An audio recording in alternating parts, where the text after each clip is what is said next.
Olá, eu sou o professor Tiago Rodrigues Pereira e estou aqui comentando um post meu do site Novo Liceu sobre uma publicação no Twitter do presidente Barack Obama, que recentemente se tornou uma das publicações mais vistas e mais comentadas no Twitter de todos os tempos.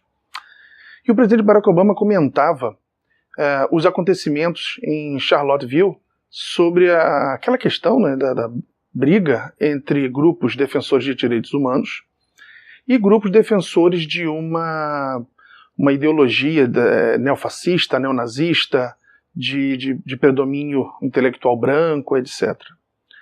E o Twitter, né, do presidente Barack Obama foi interessante porque ele parafraseou um outro grande pensador do século XX, que foi presidente da África do Sul e preso político por tantos anos, o Nelson Mandela, o presidente Nelson Mandela, e trabalhou uma questão interessante, que é a questão sobre de onde vem o racismo, né, de que o racismo ele não nasce com a gente.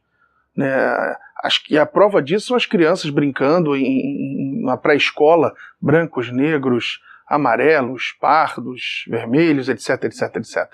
Todo mundo brincando e sem nenhum tipo de racismo, de preconceito em relação à sua cor da pele.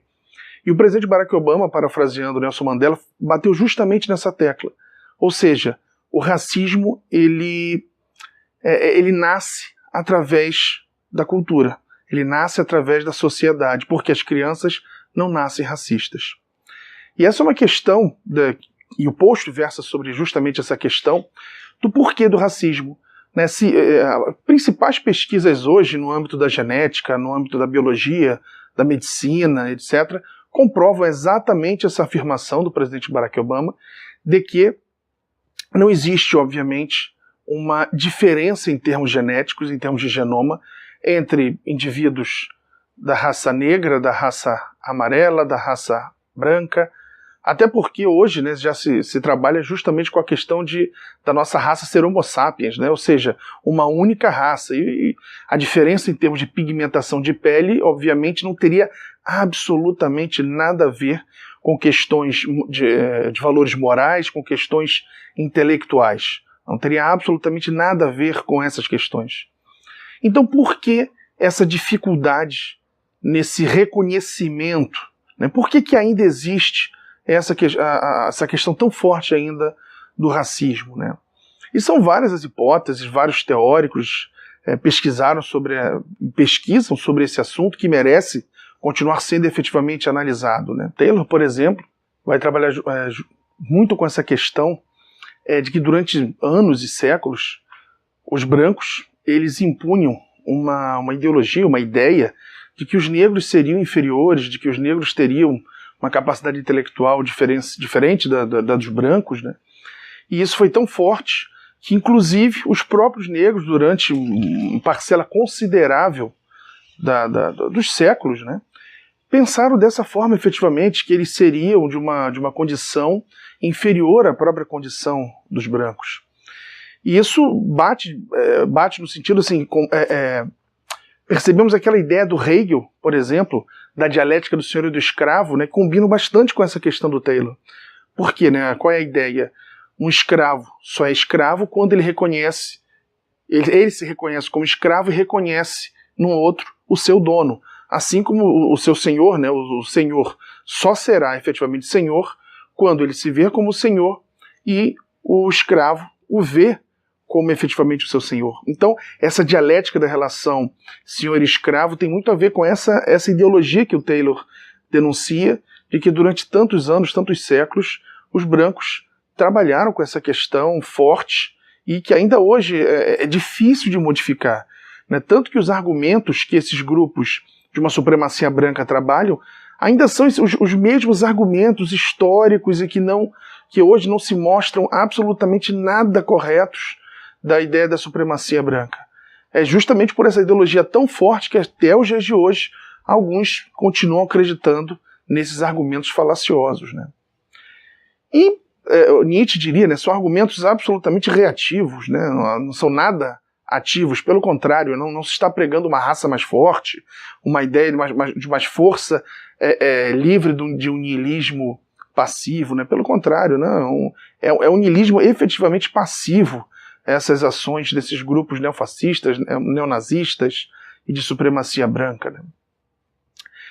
E esse post visa justamente levar, né, a motivar aqueles que vão ler, né, a pesquisar sobre esse assunto, né, a tentar entender por que ainda hoje, no século XXI, ainda temos essa dificuldade de um reconhecimento de uma similitude, né, efetivamente, entre as raças, né? Por que ainda hoje nós temos essa dificuldade, né? E isso, obviamente, são questões sociais, questões culturais, e o que se defende, né, o que se defendeu nesse post que eu estou comentando é justamente o quê? Primeiro, a aposta na racionalidade, né, muito fruto da ideia iluminista, da ideia da modernidade, não deu certo, né? Essa ideia de valores absolutamente homogeneizantes não deu certo. Isso não quer dizer que, no sentido não deu certo, porque nem todos, obviamente, comungam dessa ideia. Por isso que nós temos esse post, por isso que nós estamos discutindo efetivamente em relação a essas ideias de grupos de supremacia branca. É claro que as pessoas são efetivamente diferentes, como Nietzsche pregou. Elas são realmente diferentes. A ideia da igualdade, que é trabalhada no post, todos devem ser tratados em termos de dar as mesmas condições para que as suas potencialidades venham a brotar, venham a nascer. Todos têm que ter essa possibilidade. E, é claro, quando é o Estado ou a sociedade que de alguma forma mitiga essa possibilidade, né, ela mitiga a chance que determinadas pessoas podem ter de ver as suas potencialidades aflorarem, é justamente aí que se deve trabalhar, que se deve questionar e que se deve lutar por essa igualdade. Mas é uma igualdade, claro, né, é uma igualdade que não é para pensar efetivamente todos os seres com uma forma homogeneizante, universalizante, como idealizou Platão, depois como idealizou Kant. Não. É uma ideia mais nietzschiana, uma ideia de que os seres são realmente diferenciados. Os seres são diferentes, mas nós temos, enquanto sociedade, uma responsabilidade de tratar a todos de uma forma similar, de uma forma igual, no sentido de permitir que essas potencialidades venham a ser. Enquanto a sociedade não tiver condições mínimas de garantir que essas potencialidades de todos, independente de cor, de gênero, de opção sexual, de religião, né, etc., tenham as suas potencialidades respeitadas e auxiliadas, no sentido de auxiliadas pelo Estado para vir a ser, realmente não teremos a possibilidade de uma real vida gregária, vida em paz, né? Isso aqui no Brasil, então, isso é muito forte, né? A dificuldade em relação a uma ascensão social se mostra muito forte.